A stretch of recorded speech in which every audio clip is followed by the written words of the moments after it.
Si vous voulez bien, ce matin, nous allons tourner ensemble dans Hébreux 13. Et puis comme premier message de l'année 2025, je pense que je vais vraiment donner une parole, je crois, qui va être pour l'ensemble de l'année, qu'on veut vraiment acquérir une connaissance de notre Seigneur. Et une des choses avec laquelle j'aimerais commencer, c'est dans Hébreux 13, au verset 8, ça nous dit « Jésus-Christ est le même, hier, aujourd'hui et éternellement. » Amen. Donc, Seigneur, on veut te demander ce matin, encore une fois, que ta parole, Seigneur Dieu, soit déposée dans nos cœurs, qu'on apprenne de toi, que ton esprit, Seigneur Dieu, se révèle à nous. Il nous révèle, Seigneur, qui tu es dans toute ton ampleur. C'est toi qu'on veut connaître. Seigneur, on ne veut pas se forger une religion, mais vraiment être en communion avec toi par le Saint-Esprit. Merci, Seigneur. Merci de nous faire voir que tu es Jésus-Christ le même. Tu es le même. Tu ne changes pas. On te rend grâce ce matin en ton nom. Amen. C'est pour ça que je dis, c'est le thème, je crois que ça va, dans un sens, indirectement, ça va être le thème, je crois, que le Seigneur a mis dans mon cœur pour l'année 2025, malgré que c'est pour l'éternité, parce qu'il dit qu'il vit éternellement, mais il ne change pas. Mais ce matin, j'aimerais qu'on regarde ensemble, Jésus-Christ est le même. Amen. Et je crois que c'est d'une importance, et pour ma part, c'est une grande consolation de savoir que Jésus-Christ est le même. C'est une très grande consolation, et en même temps, c'est une énorme protection. Voyez-vous, Dieu a dit à Abraham, il dit, je suis ton bouclier. Amen. Je suis ton bouclier. C'est moi qui te protège. Et il lui a dit également, marche devant ma face et sois intègre. Donc, on veut être intègre par rapport à la parole de Dieu et par rapport à la révélation que Dieu nous donne par son Fils. Hein? Et la révélation qu'il nous donne de son Fils. On est conscient de l'enjeu dans lequel nous vivons aujourd'hui, dans le temps dans lequel nous sommes, n'est-ce pas? Il ne faut jamais oublier que nous sommes à la fin des temps. Nous sommes dans ces derniers temps que la parole de Dieu souvent fait rapport, n'est-ce pas, nous parle de ces temps-là. Et on sait que dans les temps de la fin, Jésus a vu Satan tomber comme un éclair. Hein? Et dans l'Apocalypse, ça nous dit que le dragon a été précipité sur la terre. Et ça nous dit que, oh, malheur aux habitants de la terre à cause de ça. Mais ce n'est pas seulement Satan qui a été précipité, c'est Satan et ses anges. Donc, il y a une force spirituelle à l'œuvre dans le monde qu'on voit de plus en plus. Et une de ces forces-là, frères et sœurs, c'est d'attaquer la personne de Jésus-Christ. Voyez-vous, lorsque la femme allait enfanter, le dragon, justement, était là pour s'en prendre à l'enfant qui allait être né. Mais Dieu l'a protégé, il l'a emmené dans sa présence. Et le dragon n'a pas pu toucher à l'enfant. Il a voulu s'en prendre à la femme, la terre a ouvert la bouche, malgré qu'elle avait envoyé un fleuve, et elle est venue au secours de la femme. Mais par la suite, ça nous dit qu'il est allé s'en prendre à qui? À sa postérité. Hein? À la postérité de la femme. Hein? Il vient s'en prendre à l'Église. Hein? Il vient s'en prendre à ceux, autant juifs que grecs, que païens. Il vient s'en prendre à eux, à ceux qui ont cru ou qui croient en Jésus-Christ. Et c'est le combat dans lequel nous sommes, et on ne doit jamais l'oublier. Et c'est pour ça que je crois que le fait que Jésus est le même, Jésus-Christ est le même, hier, dans le temps que ces choses-là ont été même écrites et révélées, il est aujourd'hui, maintenant, avec nous. Il est le même. Il n'a pas changé avec le temps. Et il va l'être pour l'éternité. Le Jésus qui nous est révélé dans les Écritures, c'est celui que nous allons voir éventuellement face à face, assis à la droite du Père. Alléluia. C'est le même Jésus. Hein? Mais Jésus a vaincu. Il a vaincu l'ennemi, n'est-ce pas? Il a vaincu dans Hébreu, justement, ça nous dit au 2e chapitre, qu'il a anéanti celui qui avait la puissance de la mort, c'est-à-dire le diable.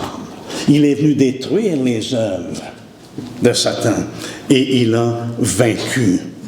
Et pour moi, ça, c'est un message qui console et qui nous garantit la protection de Christ. Si on demeure en lui, n'est-ce pas? Celui qui a dans sa main, nul ne peut les arracher. Nous avons une protection en Jésus-Christ. C'est en lui que cette protection-là se trouve. Et je crois que c'est cette parole-là qui dit que Jésus-Christ est le même. Nous révèle, il ne change pas avec les années, il ne change pas avec la vague des temps dans lequel on se trouve, il ne change pas à travers les siècles présents. Parce qu'à travers tous les siècles, le siècle était présent dans ce temps-là, mais Jésus ne change pas. Il demeure le même. Hein? Donc, on reconnaît, en lisant cette parole-là, c'est intéressant qu'il dit ces choses-là au 13e chapitre, à la conclusion de son épître. Il nous fait part, Jésus-Christ est le même. Hein? Il est le même. Il demeure éternellement. Hein? Hier, aujourd'hui et éternellement. Alléluia. Donc, pour nous, ça vient la consolation qu'on peut en tirer, ou l'exhortation qu'on peut en tirer, c'est le fait, frères et sœurs, que tout ce qu'il est et tout ce qu'il a accompli est immuable. Hein? L'œuvre de Christ ne peut pas être changée. Il n'y a rien à y ajouter. C'est complet. Lorsque Jésus dit « c'est fini », vous savez quoi? L'œuvre était accomplie. Le paiement a été payé et nous avons maintenant la liberté en Jésus-Christ. Autrement dit, on n'a pas besoin de s'inquiéter, vous et moi. Il n'y a pas une autre version de Jésus. Il n'y a pas une autre version de Jésus. Parce que ça nous dit, Jésus-Christ est le même. Et j'aime le fait qu'il ait utilisé cette expression-là, il est le même. Donc, lorsqu'on voit et on regarde dans les Écritures la personne de Christ, il est le même. Comme il a été révélé dans ce temps-là, il est le même aujourd'hui. Et il va l'être pour l'éternité. Alléluia! Si ça ne réjouit pas votre cœur, ça ne vous console pas de savoir que Jésus est le même, je n'ai pas besoin de m'inquiéter. Est-ce que j'ai vraiment le bon Jésus? Parce qu'il y en a plusieurs Jésus. Et Paul nous met en garde de ça, justement, concernant les ouvriers, n'est-ce pas? Les ouvriers trompeurs qui suivent leur leader.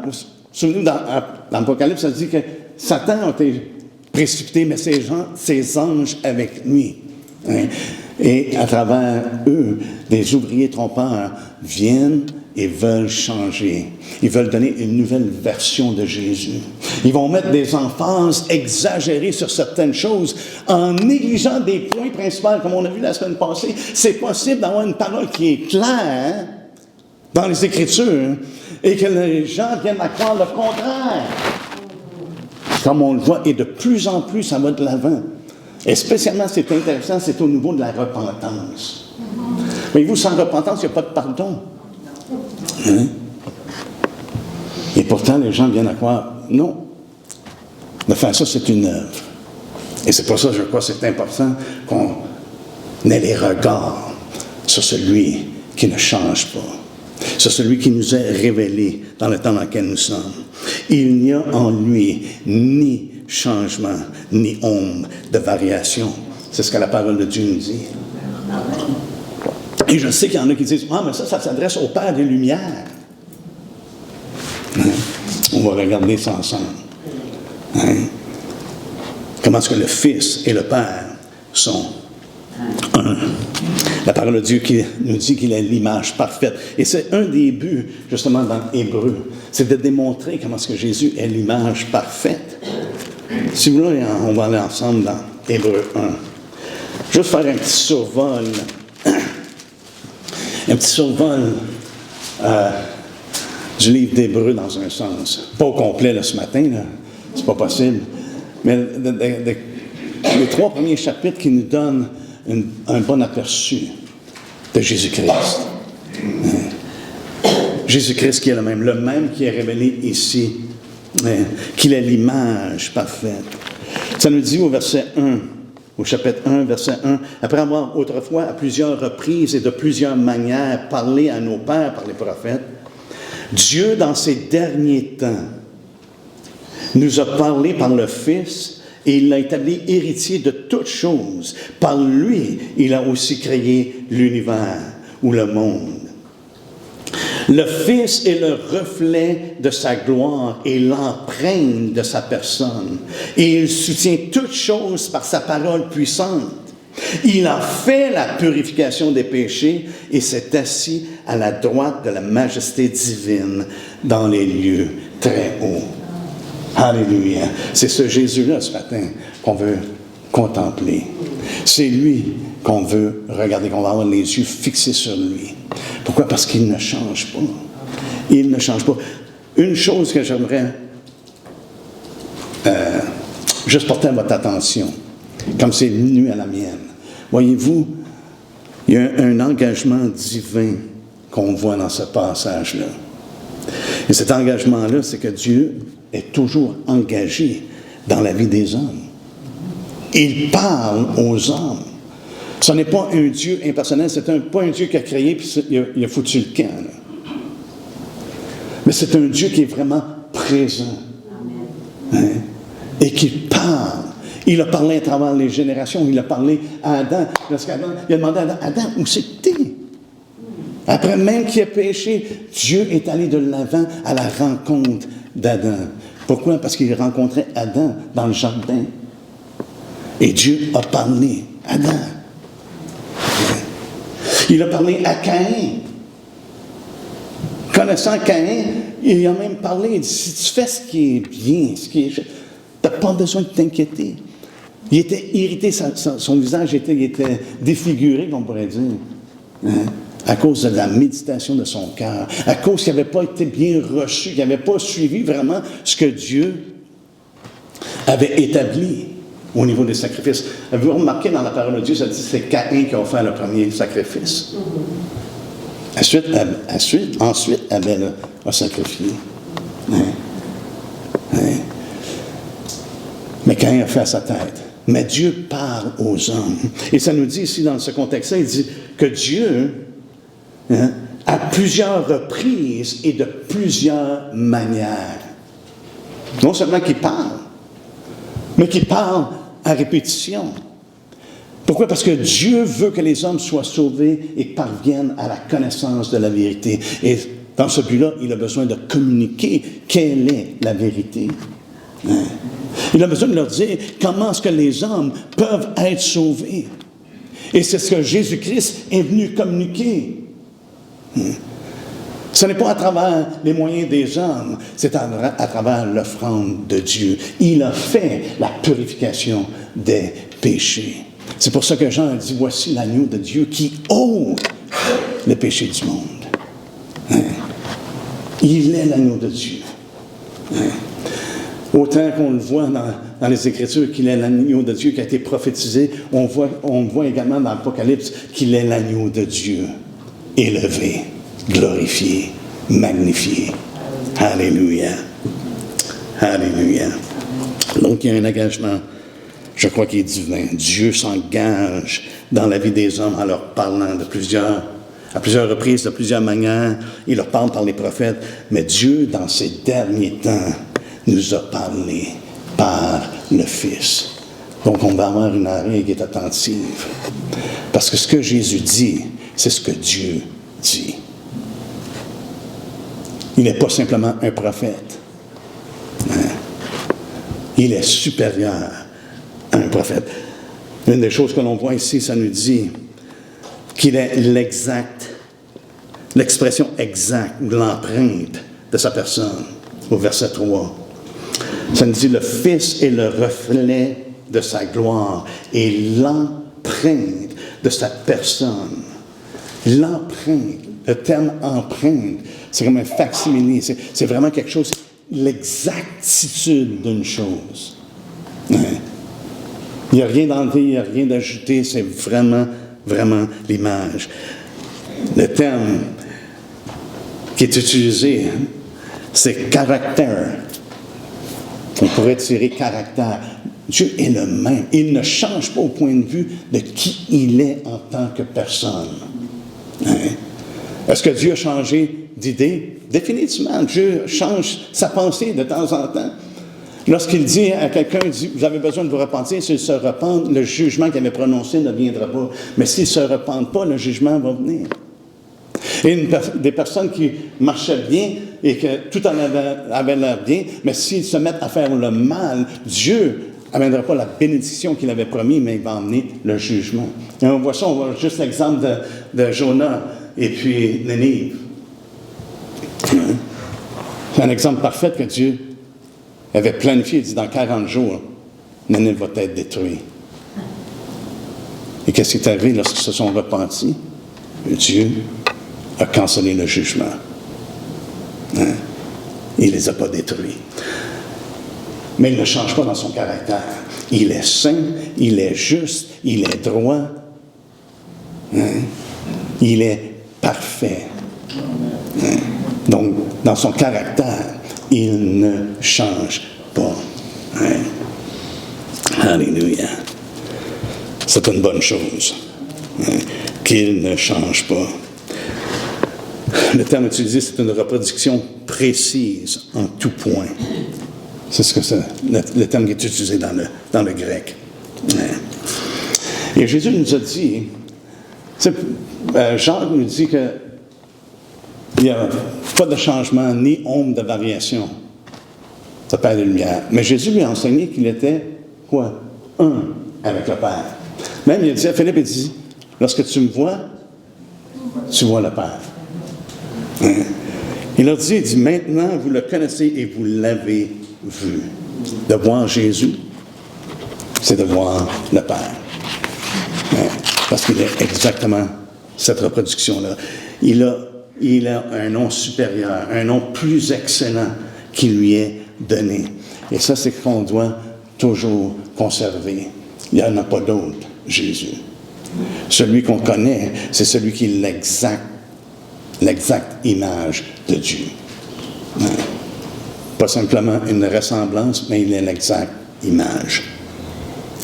Donc, il est à la ressemblance du Père, mais encore plus, il est l'exacte image. Au verset 4, ça nous dit, d'Hébreux 1, ça nous dit, il est devenu d'autant supérieur aux anges qu'il a hérité d'un nom plus excellent que leur. Hein? Donc, il n'est pas simplement un être spirituel, un esprit, un ange, comme il y en a des religions qui disent, Jésus, il est glorifié comme un ange. Non, non.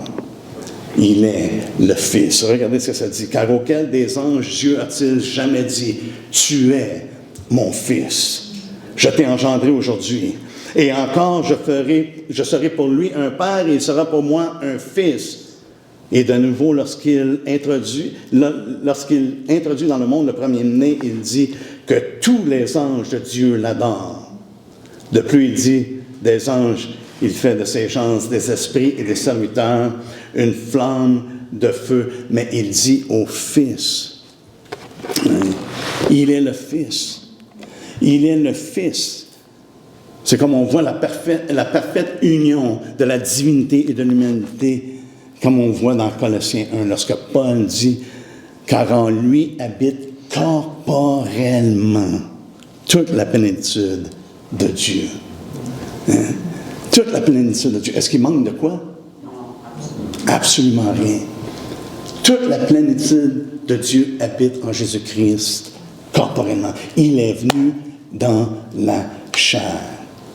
Et pour moi, c'est une protection, c'est une consolation de savoir, Jésus est venu dans la chair, il est Dieu manifesté dans la chair, et puis il accomplit ce que Dieu avait déclaré qu'elle allait arriver.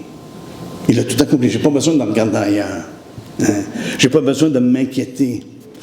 Jésus a dit qu'un esprit n'a ni chair ni os, mais Jésus a été révélé en chair et en os. Et en lui demeurait toute la plénitude de Dieu. Alléluia. Encore au chapitre 1, ça nous dit que sa parole est vivante et permanente. Ça nous dit qu'il a été héritier au verset 2. Dans ces derniers temps, Dieu nous a parlé. Au verset 3, il n'est non seulement l'empreinte de sa personne, mais il soutient toutes choses par sa parole puissante. Sa parole est vivante, elle est permanente, elle demeure. Et Jésus est le même. Sa parole, autant dans le temps qu'il a créé toutes choses, autant dans le temps que Dieu l'a envoyé pour parler aux hommes, autant maintenant, à travers sa parole qui est vivante et permanente, il nous parle par son esprit qui nous est révélé à travers sa parole. Et on sait que la parole de Dieu demeure comment? Éternellement, selon Pierre. Ce qu'il nous a dit dans 1 Pierre 1, 25. Et Jean nous dit que la parole était non seulement avec Dieu, mais la parole était Dieu. Et Jésus nous dit lui-même que la parole, le ciel et la terre vont passer, mais ma parole, vous n'avez pas besoin de vous inquiéter. Sa parole ne passera point. Pour moi, ça me console. C'est une assurance qui rentre dans mon cœur. Alléluia. Sa parole demeure. Tout va passer à travers. Et on peut regarder avec tout ce qui se passe aujourd'hui. Des fois, on se demande, man, les choses, ça ne va pas si bien que ça. Mais j'ai une assurance. Alléluia. Le ciel et la terre vont passer. Les choses de ce monde vont passer. Tout va être ébranlé qui peut être ébranlé. Mais il y a une chose qui je suis assuré, c'est que sa parole ne passera point. Elle va demeurer. Pourquoi c'est la parole que tout créé? C'est celui qui a été envoyé. C'est cette parole-là à laquelle nous sommes attachés. Et c'est pour ça qu'on doit s'attacher à ce que la parole de Dieu nous dit, que Jésus est le même. Il n'a pas changé à travers les années. Parce que souvent, les gens vont dire, « Oh, mais on est en 2025, là. Tout a changé, on n'a plus les mêmes valeurs, on n'a plus les mêmes... On ne voit plus les choses de la même façon, là. On a comme maturé, là. On n'est plus en l'ancienne. Non, non, non. Jésus est le même. Hier, aujourd'hui et pour l'éternité. On n'a pas besoin de s'inquiéter, moi, son manque de quoi, là. Il nous donne, et il nous a donné sa parole. C'est pour ça qu'on est appelé à prendre garde de qu'est-ce qu'on entend, qu'on s'assure qu'on entende les bonnes choses.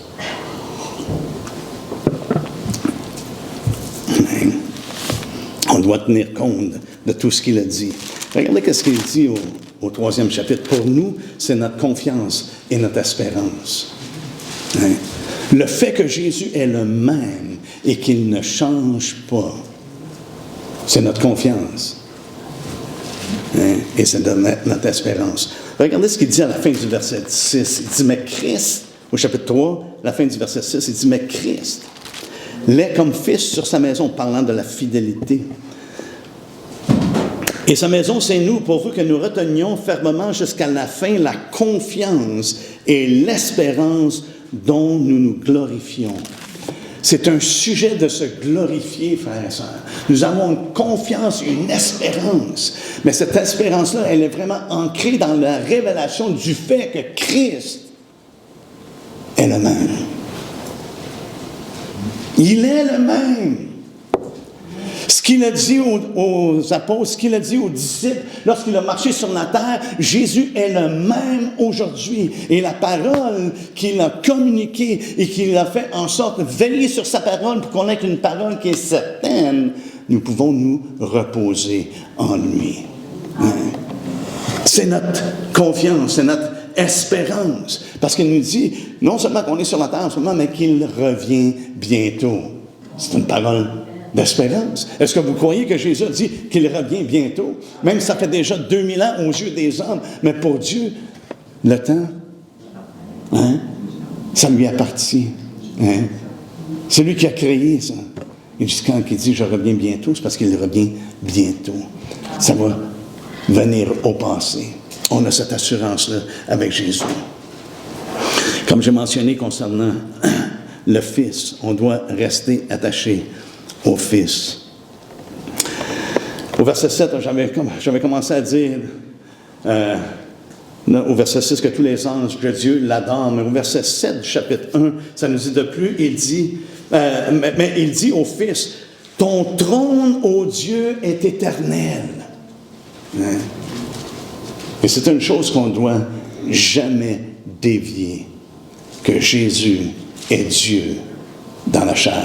Il a été révélé à travers toutes les années, à travers toute l'éternité.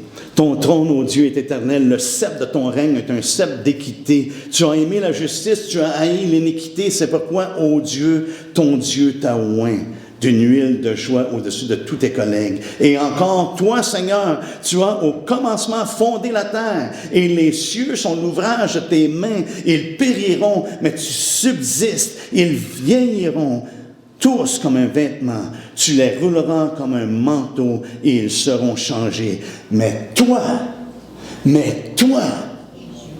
qu'est-ce que ça dit? Tu restes le même. C'est intéressant que dans le premier chapitre, l'apôtre nous fait part. Toi, tu restes le même. Et dans le dernier chapitre, il dit, Jésus-Christ est le même. Hier, aujourd'hui et pour l'éternité. On n'a rien à s'occuper. Et entre ces deux versets-là, on pourrait dire, entre ces deux chapitres-là, il nous révèle la splendeur et la grandeur de Christ lui-même et de l'œuvre qu'il a accomplie. Et qu'est-ce que ça implique pour nous?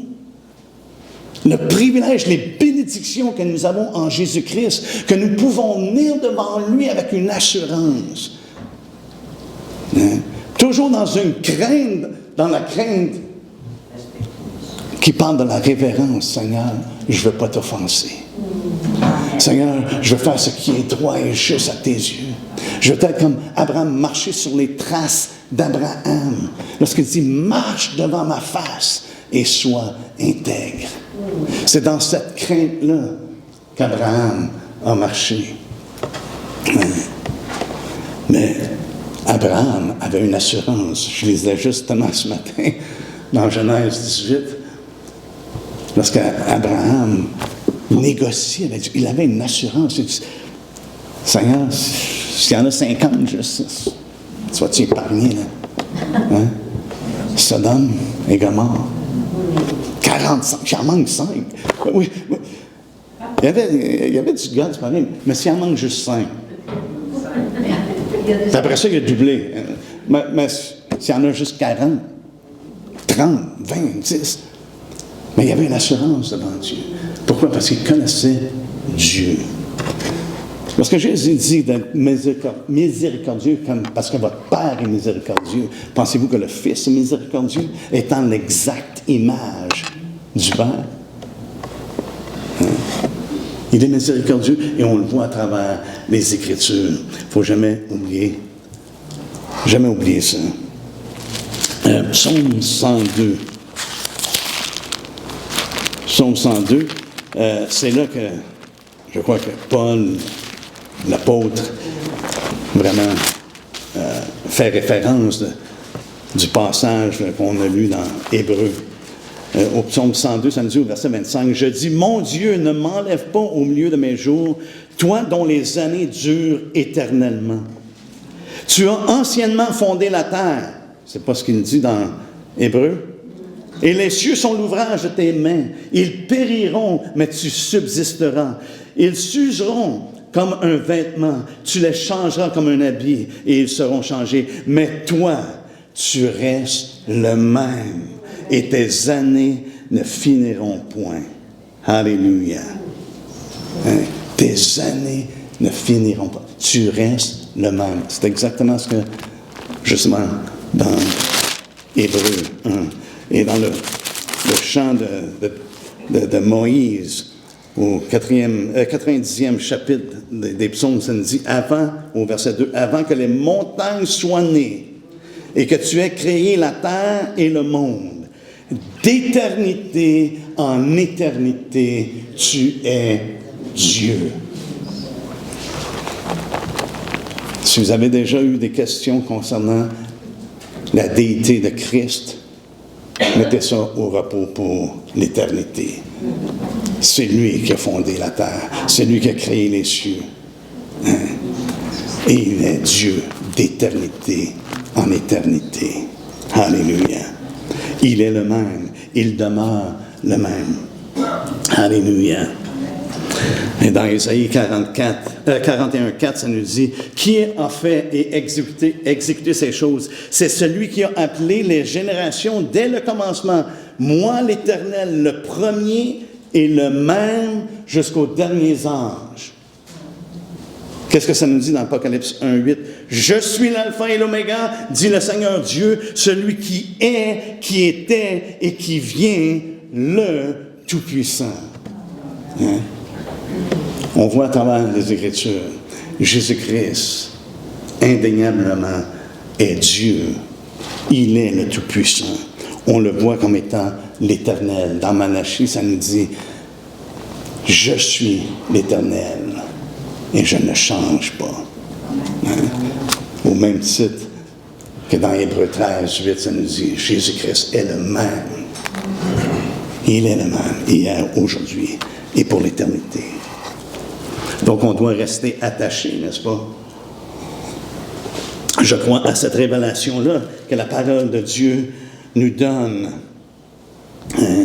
Au verset 13 du premier chapitre, ça nous dit « Auquel des anges a-t-il jamais dit? » C'est pour ça qu'il y a un nom qui est supérieur, qui excelle. « Auquel des anges a-t-il jamais dit? Assis-toi à ma droite jusqu'à ce que je fasse des ennemis ton marchepied. » Et c'est intéressant qu'on le voit manifester. Lorsqu'il l'a vu, il est à la droite de Dieu. Mais comme j'ai mentionné, on doit rester attaché à Jésus-Christ. Au chapitre 2, au verset 1, ça nous dit, c'est pourquoi nous devons d'autant plus nous attacher aux choses que nous avons entendues. Qu'est-ce qu'ils ont entendu? Que Jésus est supérieur. Que Jésus a un nom plus excellent. Il est au-dessus des anges. Que Jésus vit d'éternité en éternité. Qu'il est Dieu, le Dieu d'éternité. Hein? Celui qui a créé toutes choses. On doit rester attaché à ces choses-là. Pour quelle raison? Il nous dit, de peur que nous ne soyons emportés loin d'elle. Voyez-vous, on est dans un combat. J'ai commencé avec ça. Nous sommes dans un combat. Et ce combat-là, frères et sœurs, c'est une attaque sur Jésus-Christ et sa postérité. C'est de peur que nous soyons emportés loin d'elle. Car si la parole annoncée par des anges a eu son effet, et si toute transgression et toute désobéissance ont reçu une juste rétribution, comment échapperons-nous? Comment échapperons-nous en négligeant un si grand salut? Donc, on voit ici dans Hébreux que Jésus-Christ est non seulement révélé comme étant Dieu, qui vit d'éternité en éternité, mais qu'il est le sauveur du monde. Il est venu dans ce but précis-là pour sauver les hommes. Jésus lui-même l'a dit. Je ne suis pas venu pour les condamner, le monde est déjà condamné. Je suis venu pour sauver. Hein? Il le dit dans Jean clairement. Hein? En effet, Dieu a envoyé son Fils non pas pour condamner, non pas pour juger le monde, mais pour que le monde soit sauvé par lui. Hein? C'est la raison pour laquelle Jésus l'a dit à maintes reprises à travers son ministère. Hein? Je suis venu chercher et sauver ce qui était perdu. Donc, on le voit ici. Et ici, il faut vraiment ne pas négliger. On doit rester attaché aux choses qu'on a entendues. On doit rester attaché aux saintes paroles de Jésus-Christ. Hein? Ce qui nous a révélé, ce que Dieu nous a dit à travers son Fils. Hein? On doit rester attaché parce qu'il dit, comment échapperons-nous en négligeant? Voyez-vous, c'est possible de négliger. Dans nos vies de tous les jours, des fois, on néglige les choses, n'est-ce pas? Qu'est-ce qui arrive? Ça n'est pas bon quand on néglige quelque chose, parce qu'en bout de ligne, ça ne tourne pas comme on voulait que ça tourne. Hein? Lorsqu'on néglige. Hein? On ne doit pas négliger. Et c'est pour ça que je crois, ici, il met une mise en garde. Comment échapperons-nous si on ne porte pas attention? Porte pas attention à qui Jésus est et qu'est-ce qu'il nous dit, qu'est-ce qu'il communique. Hein? Comment échapperons-nous? Hein? En négligeant un si grand salut. Christ est mort pour nous. On a vu, on a vu la semaine passée, il est mort pour nous, afin que maintenant, on ne vit plus pour nous-mêmes, mais on vit pour celui qui est mort pour nous. C'est le salut qu'il accomplit. Il a réconcilié les hommes avec Dieu. Il nous a réconciliés avec lui, et maintenant notre vie, ce n'est plus notre vie. Notre vie est pour lui. Et pour sa gloire. Il dit le salut annoncé d'abord par le Seigneur. Voyez-vous, ça met au clair. Qu'est-ce que Jésus est venu faire? Il est venu annoncer le salut. Et il a dit clairement également que la repentance serait prêchée en son nom. Il est venu annoncer le salut. Le salut annoncé d'abord par le Seigneur nous a été confirmé par ceux qui l'ont entendu. Dieu appuyant leur témoignage par des signes, des prodiges et divers miracles et par les dons du Saint-Esprit distribués selon sa volonté. Donc, on doit rester attaché à ces choses-là. Parce qu'on ne veut pas être emporté loin d'elle. C'est intéressant que l'Amsterdam dit « de peur que nous périssions ». Il était assez direct. Lamartine dit « de peur que nous les laissions écouler ». Et dans la Bible du Sommeur, je crois, ça dit « afin de ne pas être entraîné à la dérive ». Et à travers les Écritures, on voit toujours des avertissements concernant ces choses-là. Est-ce que Jésus a changé? Il donnait des avertissements dans ce temps-là. Il en donne encore aujourd'hui. Et ce sont peut-être des avertissements qui vont faire en sorte, qui vont déterminer vraiment lorsqu'une personne va passer l'éternité. Il est le sauveur du monde, celui qui a été élevé à la perfection. C'est ce qu'il nous dit au verset 10 ici, du chapitre 2. Il dit, il convenait en effet que celui qui, pour qui et par qui sont toutes choses, et qui voulait conduire à la gloire beaucoup de fils, est élevé à la perfection par les souffrances, le prince de leur salut. Il est le prince de salut. Il n'y a pas de salut en aucun nom. Et c'est dangereux de négliger ce salut-là. C'est ce que la parole ici nous dit. Mais également, lorsqu'on regarde à Jésus et qu'il est le même, c'est que Jésus est venu parler non seulement des choses présentes, mais également des choses à venir. Nous connaissons ce qui est à venir. Pourquoi? Parce que Jésus nous l'a révélé. Et ici, l'auteur d'Hébreux, ça nous dit au verset 5, il dit, en effet, ce n'est pas à des anges que Dieu a soumis le monde à venir dont nous parlons. Oh! Wow! Dans ce temps-là, il parlait du monde à venir. Est-ce qu'il est important pour nous de parler du monde à venir? Jésus n'a pas changé. Il a parlé des choses à venir. Il a parlé du monde à venir. L'espérance que nous avons en Jésus-Christ. Il est venu et il a dit, mon royaume n'est pas de ce monde. Mais il a établi qu'il a un royaume et qu'il vient et qu'il va établir son royaume. Il est le même. Il ne change pas. Et c'est des choses, frères et sœurs, à l'exemple de ce qu'on voit ici. C'est des choses que nous devons parler.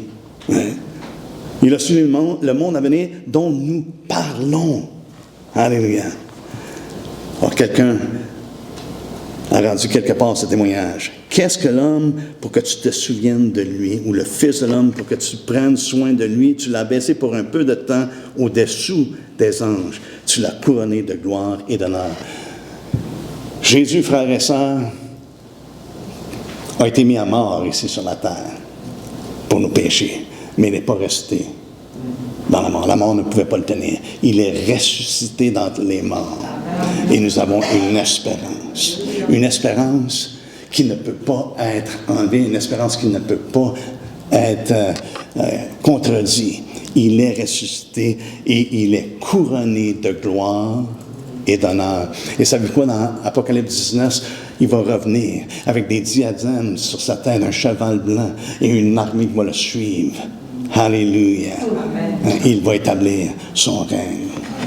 Alléluia. Ça, pour moi, ça m'excite. Alléluia. On parle d'un monde à venir, qui est vraiment notre espérance, justement. Notre espérance dont il parle au verset 6 du 3e chapitre. Cette espérance-là, cette confiance-là que nous avons, hein, notre confiance et notre espérance dont nous nous glorifions. Il y a un monde à venir. Paul a dit, si seulement c'est dans ce monde-là, dans lequel nous sommes, on est les plus misérables de tous les hommes. Non, on a une espérance, la résurrection et le royaume de Dieu qui va être établi sur la terre.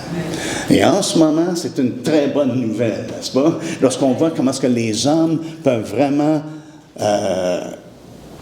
le mot me vient en anglais seulement, mess up, vraiment, mettre les choses tout en envers. Hein? Mais on a cette espérance-là. Alléluia. C'est notre confiance que Christ va revenir bientôt. Parce qu'il nous l'a dit, son royaume n'est pas de ce monde. Hein? Mais maintenant, on goûte en ce moment les puissances. Hein? Les puissances du siècle à venir. En ce moment, pourquoi? Parce qu'il nous a dit, je ne vous laisserai pas seul. Je vais vous donner le Saint-Esprit qui va être en vous. Il ne va pas seulement être avec vous, mais il va être en vous. Donc, on goûte les puissances. Puis il parle de ça au chapitre 6. Justement, il dit, mais là, dans un sens négatif. Négatif dans un sens, parce qu'il y en a qui rejettent ces choses-là. Hein? Au verset 6, il dit, au verset 5 plutôt, il dit, qui ont goûté la bonne parole de Dieu et les puissances du siècle à venir. Hein? Ils ont goûté à ces choses-là. Nous goûtons à ces choses-là en Jésus-Christ. Pourquoi? Parce que Jésus n'a pas changé.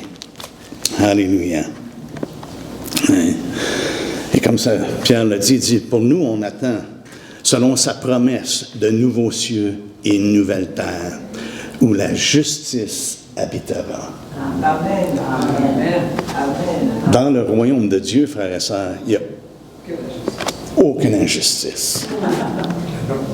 Si dans ce monde, on aimerait voir la justice, et je suis 100% avec vous là-dessus, on aimerait voir la justice. Mais tant qu'aussi longtemps que les hommes vont être sur la terre et qui vont être en charge, qui vont régner, la justice ne sera pas sur la terre. C'est lorsque Jésus-Christ va venir.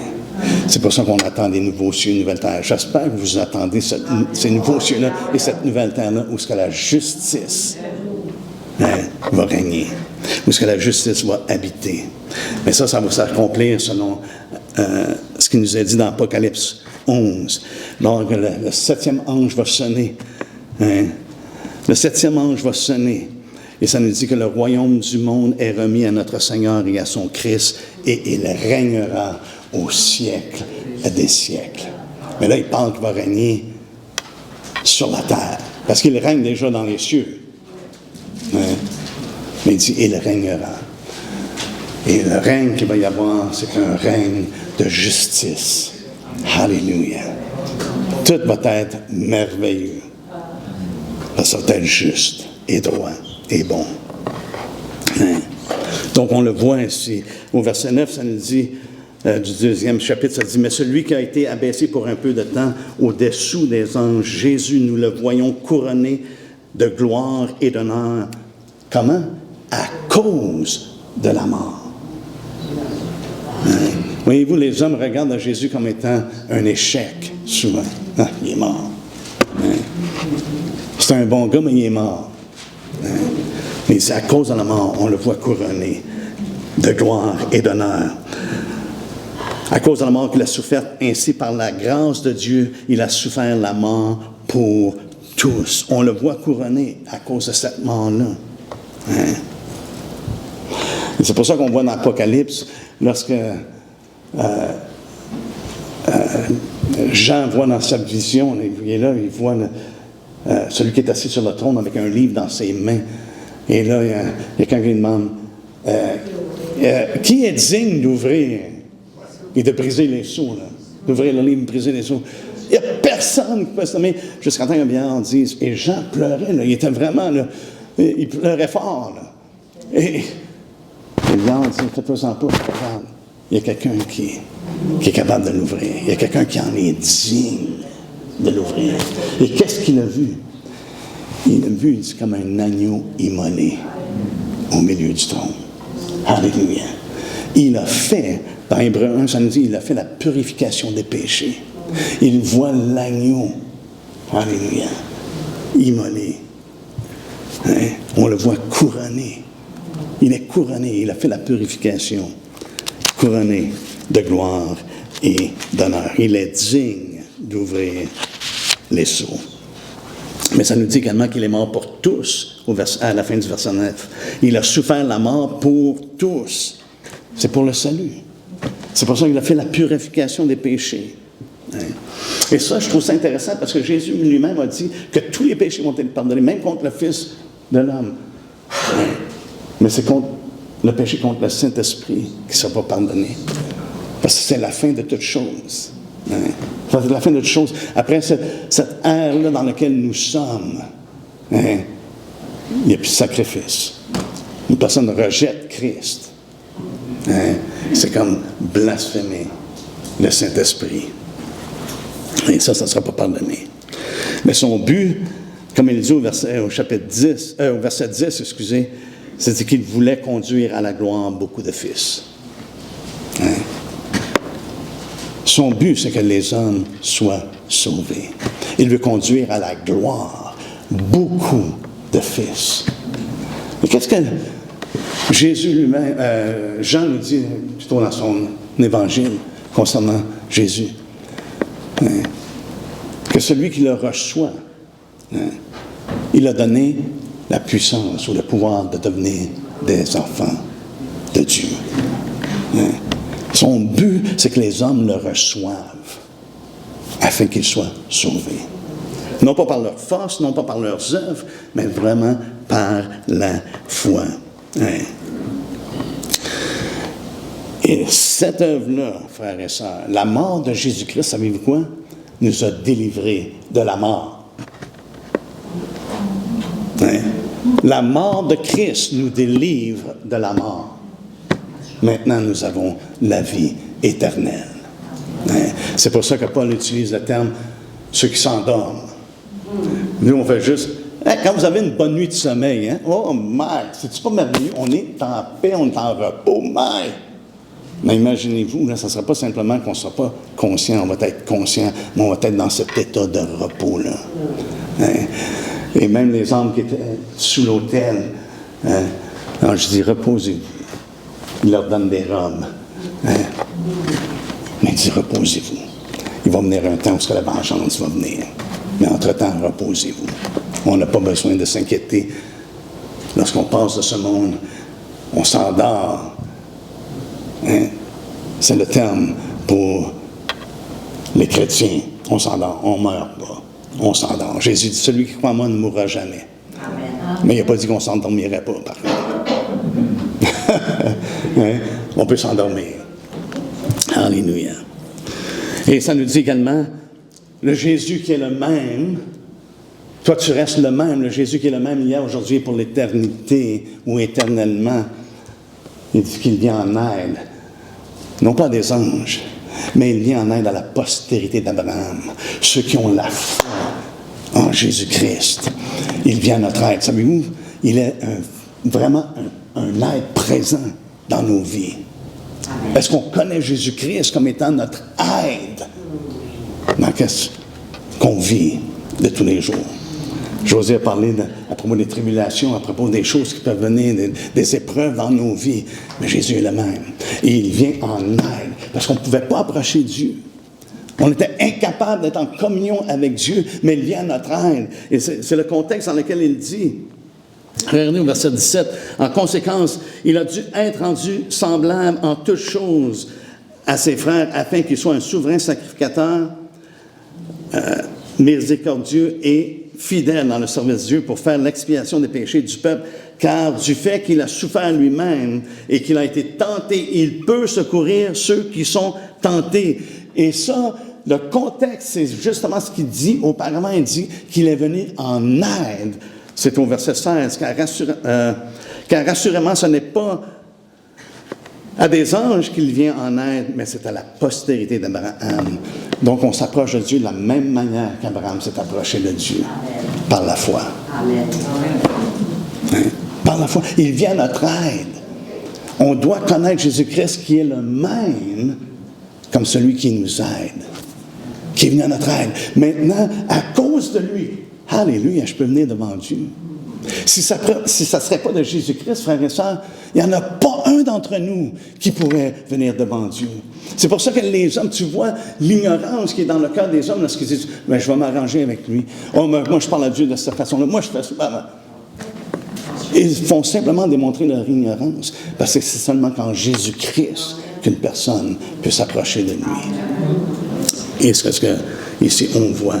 Il est le même. Et lorsque je lis le thème, l'Épître des Hébreux, j'ai toujours cette pensée-là dans ma tête. Jésus est le même. Jésus est le même. Jésus est le même. Tu restes le même. Donc je lis ça et c'est comme, ça me parle à moi. Pourquoi? Parce que Jésus est le même. Et c'est Dieu qui parle. C'est l'Esprit de Dieu parce que c'est lui qui inspire. Hein? Et c'est Jésus-Christ parce qu'il est la parole. Il est la parole vivante. Hein? Alléluia. Et ça nous dit qu'il est le souverain sacrificateur, miséricordieux et fidèle. Il est l'intermédiaire. Paul dit à Timothée, il est le médiateur. Il est le médiateur en Dieu et les hommes. Hein? Et c'est pour ça qu'il peut venir à notre secours, parce qu'il nous entend lorsqu'on crie à lui. En terminant, au chapitre 3, ça nous dit qu'on a part à la vocation céleste. Au premier verset, c'est pourquoi, frères saints, qui avaient part à la vocation céleste, à l'appel céleste. C'est un appel qui vient de Dieu. Et c'est un appel que Dieu nous donne de proclamer, de propager, de prêcher. Hein? Il y a Dieu à ses serviteurs, dans la parabole du souper, là, du mariage, il dit, allez.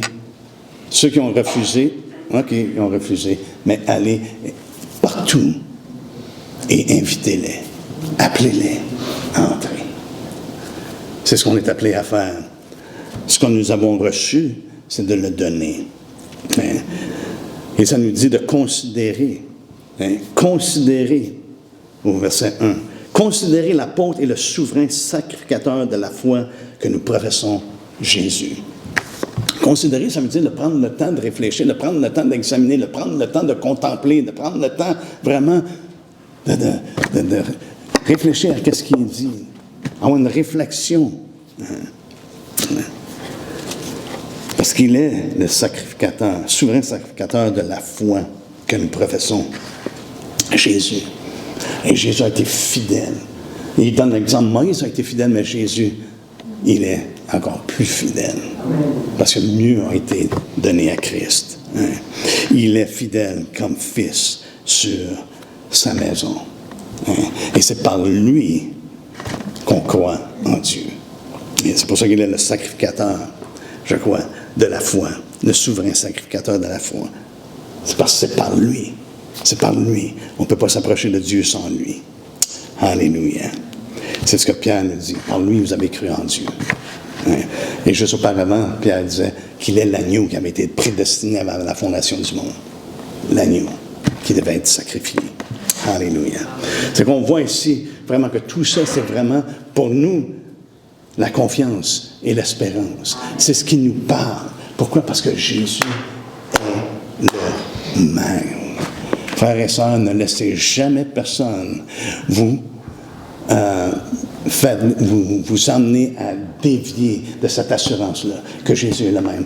Et puis on peut avoir une confiance entière à la parole que lui-même veille dessus, afin qu'on ait cette connaissance-là, afin qu'on ait cette relation-là avec lui, parce qu'il est le même. Hein? C'est pas, mais ça c'est pas... Non, il est le même. Il est le même. Et il va être le même jusqu'à temps qu'il revienne. Il va être le même pour l'éternité. C'est lui qu'on connaît. Et j'espère que dans vos cœurs, vous le connaissez. Hein? Que vous le connaissez. Sinon, je vous invite, on va prier avec vous. Criez à Dieu. Seigneur, je crois en ton Fils. Hein? Je crois ce que ta parole de Dieu, ce que la parole nous révèle. Hein? Pour le salut de mon âme. Alléluia. Ne négligeons pas un si grand salut. Et celui qui est le prince du salut, c'est Jésus-Christ. Le même hier, aujourd'hui et pour l'éternité. Est-ce qu'on peut se lever ensemble, s'il vous plaît?